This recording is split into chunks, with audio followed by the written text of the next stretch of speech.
Hello, folks. Welcome to the final episode of my Tom Petty Discography ranking series, where I go through and, you know, put the numbers in order and rank everything after we've gone through the whole discography.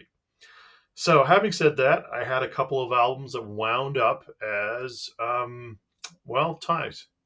And so I decided on the ties that I'm just going to pick the one I liked better of the two. And I felt like that's all right. It's my discretion. I'm the one who rated them. Works out okay. So, having said that, let's get into it here and talk about where everything fell. Very last, this probably comes as no surprise, is Let Me Up, I've Had Enough. Let Me Up, I've Had Enough is ranked number 18 with 10 points. Next up is Southern Accents.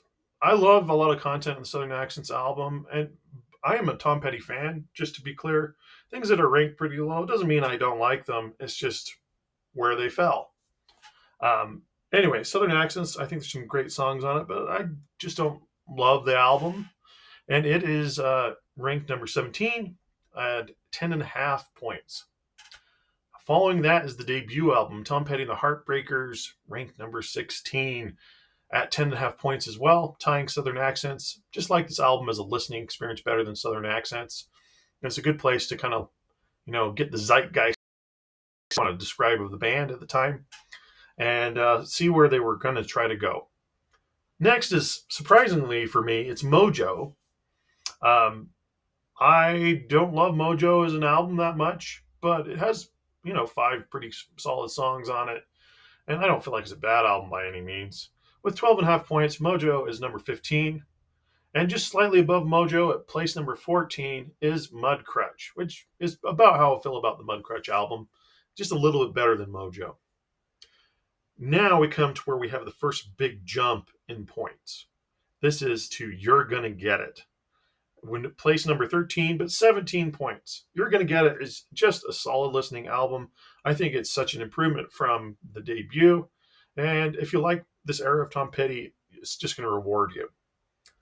Now, controversially, at position number 12, at least maybe possibly controversially, is Damn the Torpedoes. I love the Damn the Torpedoes album, but truthfully, I like the stuff that came after Damn the Torpedoes better.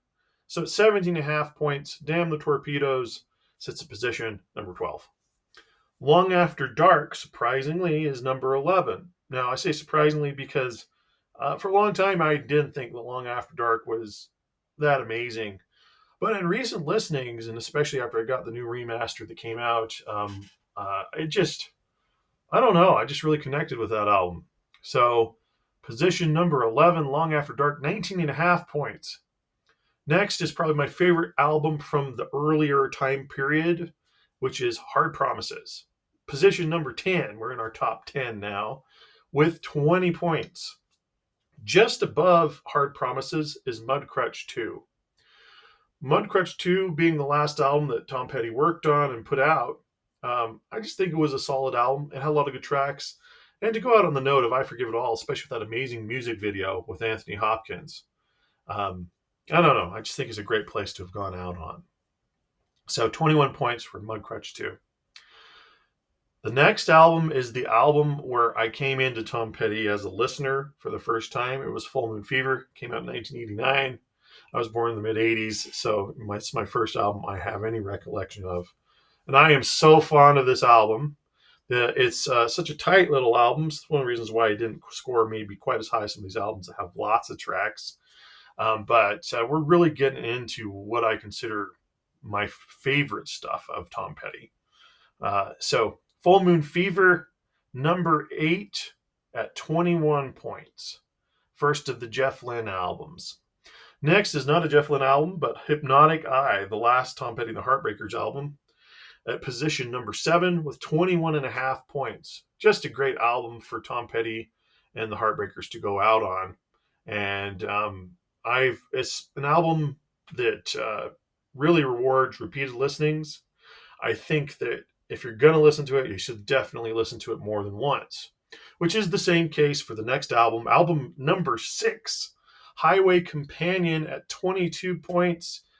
I remember not loving the album that much when it first came out, but as I listened to it more and more, it has evolved into one of my favorite albums and a true Highway Companion.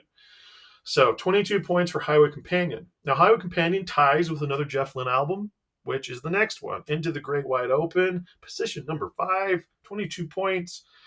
This is my favorite of the Jeff Lynne albums. If I'm going to pick one of the Jeff Lynne produced albums, it's going to be this one. I just feel like there's lessons learned from Full Moon Fever. And Highway Companion is just a different animal than Into the Great Wide Open, but they're both so good. And I think this one is so easy to listen to. Just a stellar production. Now, this might be the most controversial of all of my picks. And this is position number 4. It's the She's the One soundtrack. Now, I'm kind of surprised it wound up this high, but there's such a great volume of music that came from this era that was so good. I don't think it can help itself. It's from the same era as Wildflowers. And there's multiple versions of amazing songs on this album, some amazing covers. And how could you not love California, especially if you're born there like I was? So She's the One surprisingly winds up at number 4 with 24 points.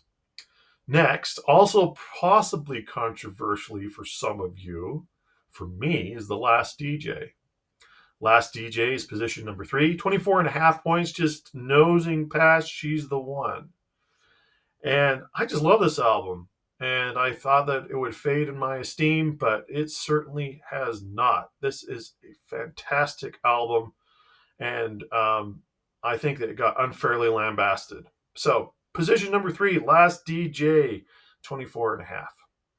Now, position number 2, Echo, which, although it doesn't score the highest of Tom Petty albums, it's probably my favorite. Just a deep listening experience. And I just love this album. I'll probably do an album spotlight on it relatively soon. I'll go into more depth. But 27 and a half points, we have Echo. And then undeniably number 1 is Wildflowers at 28 points. It's a very high ranking album. There's not going to be many that are going to rank that high when it comes to my numbers. So there you have it, the ranking from 18 to 1. So what else is to be said about this ranking process here? I'm very pleased with where a lot of things fell. There's some that are surprising. She's the One that's surprising. Where some of the earlier material fell is probably surprising to me a little bit, although not with my recent listening habits. I love Tom Petty, but my favorite time period really is probably, it's probably 89 to 2001.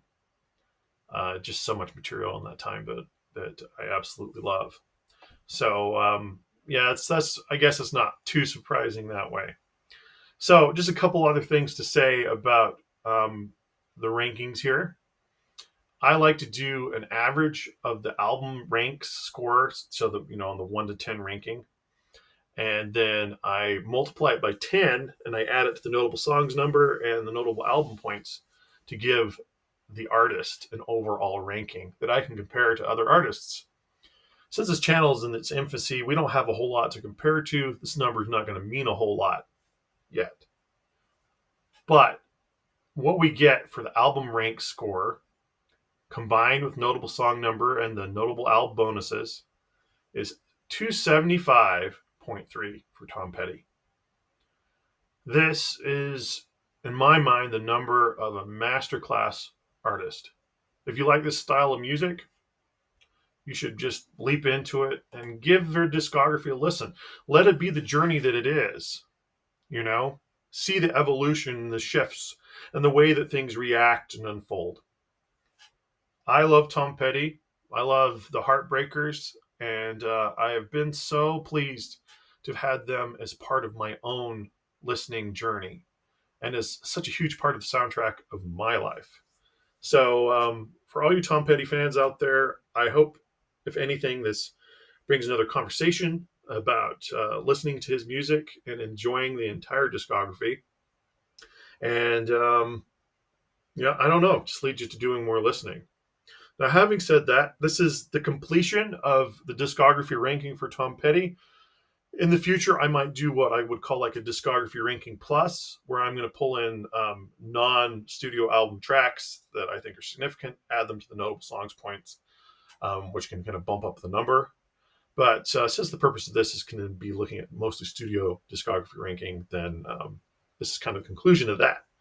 But that's not the end of the Tom Petty conversation. There's a lot to talk about, and we still have Traveling Wilburys to talk about, the Johnny Cash records, where a lot of the Heartbreakers worked on, as well as some of the other stellar work that Tom and Mike and everybody else did. Anyway, I appreciate those of you who've come along on this journey, and I hope it means that you're going to listen to some more Tom Petty, because I just love Tom Petty, and I'm so grateful once again that it's been part of the soundtrack of my life. So happy listening out there. Come back soon. There's going to be more content and more things to talk about.